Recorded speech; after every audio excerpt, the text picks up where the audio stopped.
What's up, fuckers? Welcome back to another one of Hoggie's beer reviews. That's right, we're back.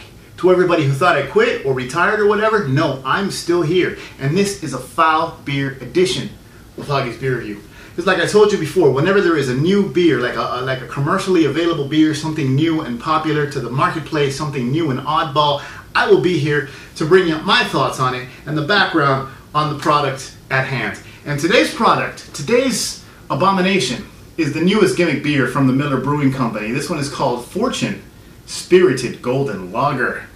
That's right. Now let me set the stage and show you just how fucking new and how poppin' we are right now. Today is the 11th of February 2014. I bought this beer yesterday on February 10th, and I get home and I look it up, and it turns out this beer was initially released in January, like mid-January 2014. So this beer is new to the marketplace. A lot of people still don't have it available to them, available in their area. And it's slowly going to trickle down, man. You know, because Miller has a lot of clout. So this beer is going to be on everybody's supermarket shelves and gas station shelves in the near future. Now, I know a lot of the Miller fanboys, you know, the guys who drink the MGD and the fucking and the Miller Lite, and the guys who support the Bud and the Miller products. A lot of those guys are already calling me a biased asshole and a beer snob and probably a douche, because I'm already calling this a foul fucking beer. And they're gonna say, well, it's a brand new fucking beer, you ain't fucking tried it, you don't know shit about it, you know, we have informed opinions about it, how can you fucking be an asshole and call it a foul beer just because it's fucking Miller? That's what they're saying. Well, fuck y'all, yes, it's a foul beer, and I have 3 reasons for it. 1, look at the history here, okay? And look at the packaging. Look at this foo-foo trendy shit we're doing now, much like the Budweiser Black Crown, the Bud Light Platinum, the Beck Sapphire, and all these other beers that, you know, they try to be foo-foo and they try to look trendy and appeal to like the hipsters and the new trendy fucking, you know, youngsters and the 20-somethings and shit, you know, and really it's just a fucking gimmick, and you can tell by looking at it. That's part 1, reason number 1. Reason number 2 rolls into reason number 1. It is, much like Bud Black Crown and Beck Sapphire and Bud Light Platinum, we're all 6% alcohol. Higher alcohol percentage, stronger than your average beer. Remember, your High Lifes and your Budweisers and your Heinekens, they're all in that 4 to 5 range. Those Anheuser-Busch beers were all 6, and now Miller tries to top them. If you pay attention, if you look right here, 6.9% alcohol by volume. That is in malt liquor high gravity lager territory right there. Matter of fact, with the exception of like Steel Reserve 211 and Hurricane High Gravity, this was the strongest beer in the beer cooler. Outside of like a 7% craft beer, of course, or, you know, IPA 7.5, whatever, that kind of shit. So you go for high alcohol, right?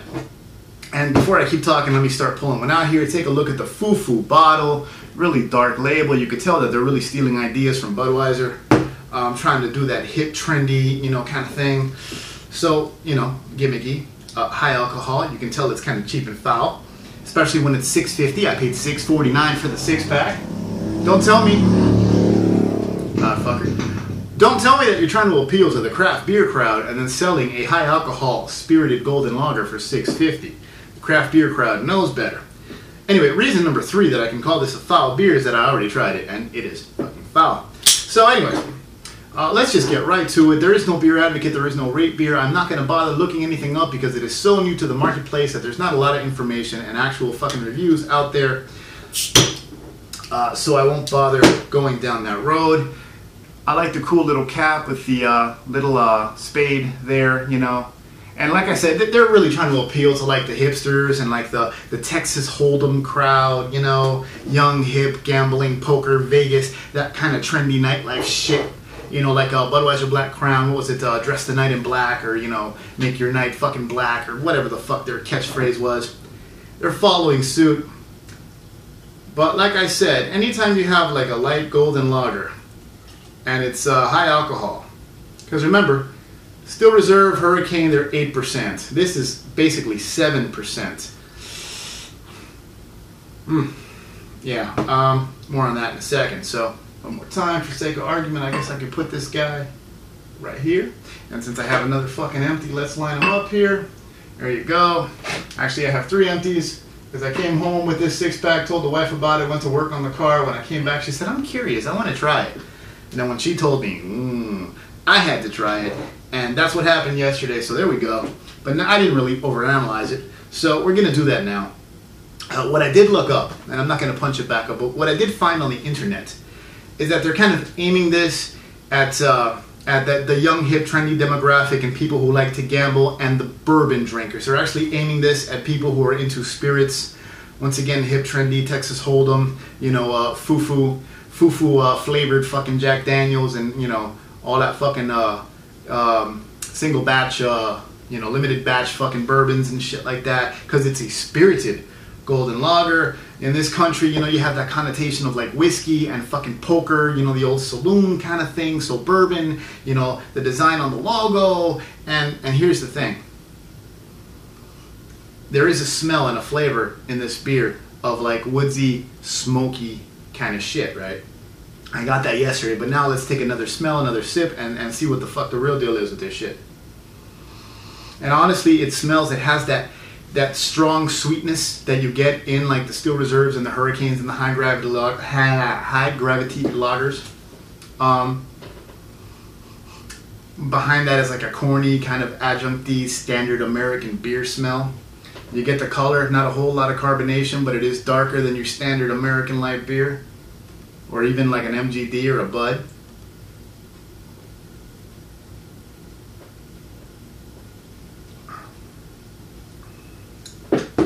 And then the taste. As my wife said, it's fizzy corn seltzer water. But on the back end, you kind of get this slightly thick, almost artificial kind of malty sweetness with like woodsy notes. You know, going towards that bourbon whiskey kind of correlation. You know, these woodsy notes, you know, it's kind of like a oak barrel kind of thing, slightly smoky, slightly woodsy. And I can't help thinking, you know, I can't help but thinking like the Miller Brewmaster there with his, you know, fizzy yellow standard Miller beer, and then like a little dropper of like liquid smoke, that liquid smoke flavor that they put in foods. You go, bloop, bloop, a couple drops of like liquid smoke or like liquid wood flavor, liquid oak barrel flavor swirled in there, and it's still like this sweet kind of, and you can kind of taste the alcohol in there, you know what I mean? It's not unpleasant, it's not like a burning heat like a high gravity, but you could taste it.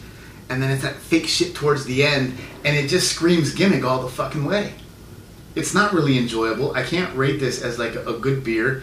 The fucking head barely fucking lasts, you know? There's no real clean flavors on the palate. A lot of corn, a lot of that, you know, cooked veggie American adjunct kind of thing going on.